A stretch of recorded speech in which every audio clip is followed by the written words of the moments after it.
जय शिवराय मित्रांनो, राज्यातील कर्जमाफीच्या प्रतीक्षेत असलेल्या शेतकऱ्यांना पुन्हा एकदा प्रतीक्षाच करावी लागणार आहे। आज चौंडी येथे पुण्यश्लोक अहिल्यादेवी होळकर यांच्या जयंती दिनी होणाऱ्या कार्यक्रमाच्या दरम्यान या शुभ दिनी या शुभ मुहूर्तावरती राज्यातील शेतकऱ्यांच्या कर्जमाफीची घोषणा केली जाईल किंवा त्याच्या संदर्भातील काही निर्णय घेतला जाईल, अशा प्रकारची राज्यातील तमाम शेतकऱ्यांना अपेक्षा होती आणि आज शेतकरी या कार्यक्रमाची वाट देखील पाहत होते। परंतु आजच्या या कार्यक्रमामधून सुद्धा या कर्जमाफीची घोषणा करण्यात आली नाही, परंतु या कार्यक्रमाच्या दरम्यान कृषी मंत्र्यांच्या माध्यमातून उपमुख्यमंत्र्यांच्या परमिशननुसार येत्या 8 ते 10 दिवसांमध्ये शेतकऱ्यांची कर्जमाफी केली जाईल अशा प्रकारची माहिती देण्यात आलेली आहे। अर्थार्थी या कर्जमाफीचा निर्णय होण्यासाठी किंवा शेतकऱ्यांची कर्जमाफी जाहीर होण्यासाठी आणखीनही शेतकऱ्यांना 8 ते 10 दिवसाची वाट पाहावी लागणार आहे।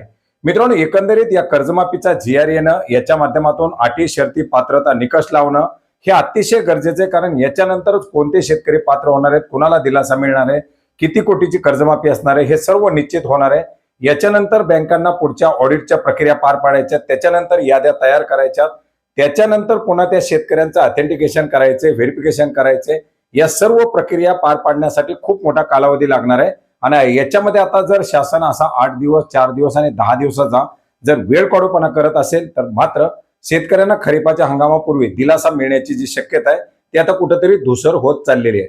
मित्रांनो, यापूर्वी सुद्धा आपण अपडेट घेतलं होतं की कर्जमाफीमध्ये होणारी दिरंगाई ही शेतकऱ्यांसाठी खूप त्रासदायक ठरू शकते, कारण येत्या खरीपाच्या हंगामाच्या पार्श्वभूमीवरती या शेतकऱ्यांना नवीन कर्ज मिळण्यासाठी खूप मोठ्या प्रमाणात समस्या निर्माण होणार आहेत।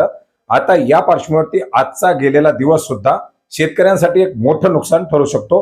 तरी आता 8 ते 10 दिवसाची मुदत सांगितलेली आहे। पुन्हा आशा करूयात, पुन्हा वाट पाहूयात आणि लवकरात लवकर एक चांगल्या पद्धतीची शेतकऱ्यांची कर्जमाफी करावी हीच अपेक्षा करूयात।